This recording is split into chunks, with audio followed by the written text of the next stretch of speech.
I have been watching, I have been receiving communication even from our principals on something that is very appalling. That as a leader, we are not going to allow it to happen.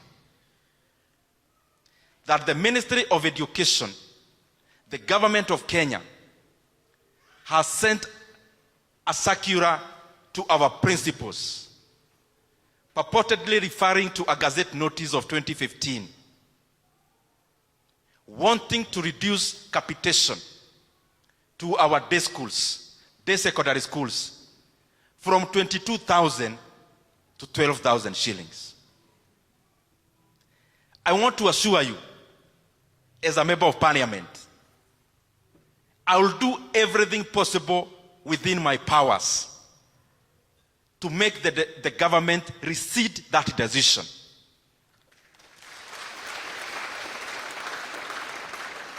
Because education plays a very critical role in development of any country. In a country like Kenya, ambayo mapato iko chini, I know firsthand because of Kiharu Masomo Bora that even some parents cannot even afford to pay the 1,000 shillings we charge for school fees. Now the government has written to our principals in day schools that now the parent will be paying 9,300 shillings on top of what they have been paying for food. And therefore they are taking the fee for day schools from what was around 12,000 across the country per year, that the learners will be made to pay over 20,000 shillings per year in our day schools. We cannot allow that to happen.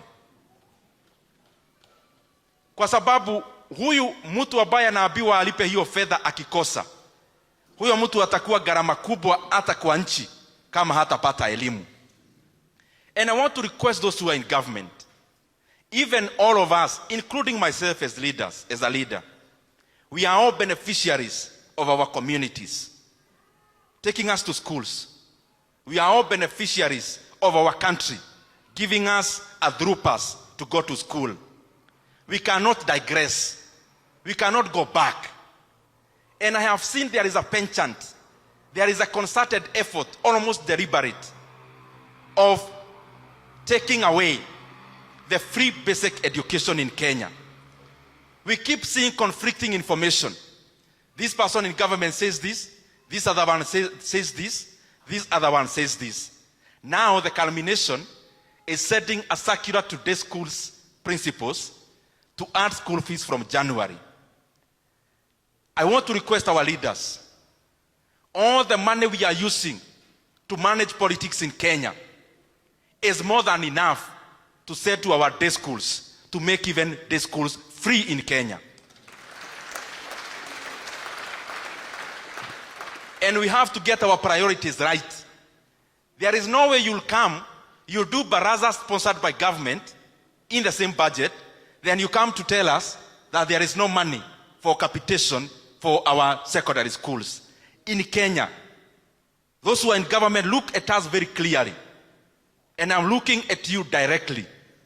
We are not going to allow any leader to play around with free basic education in Kenya. We have had our brothers and sisters, trained teachers, qualified graduates, volunteering as interns in our secondary schools, both junior and senior in Kenya, most of them in junior secondary,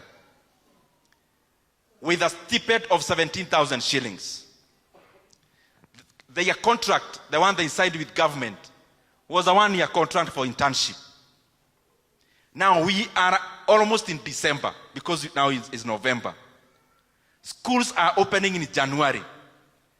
And TSC is not showing any indication of even being aware that the contracts are coming due this year, the end of this year. The government must confirm to permanent and pensionable terms all the 20,000 interns in our JSS institutions. And if they say there is no budget for that, I have been there. There are many ways of doing it. The government has a leeway of spending up to 10% of the money outside of the budget.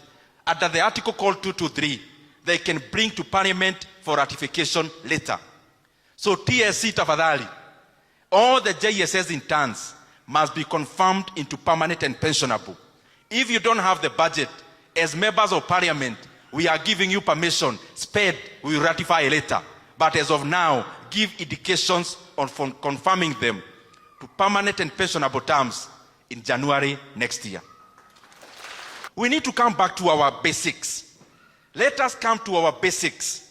Siasa itajisort kama tutafanyia wananchi kazi. Wachana na kumanage siasa kutumia billions of money hidden in many confidential votes. Remove that money from those confidential votes. Confirm JSS interns. Remove that money of managing politics from those confidential votes and pay capitation for our institutions. That is what managing politics is. It is not about bribing citizens.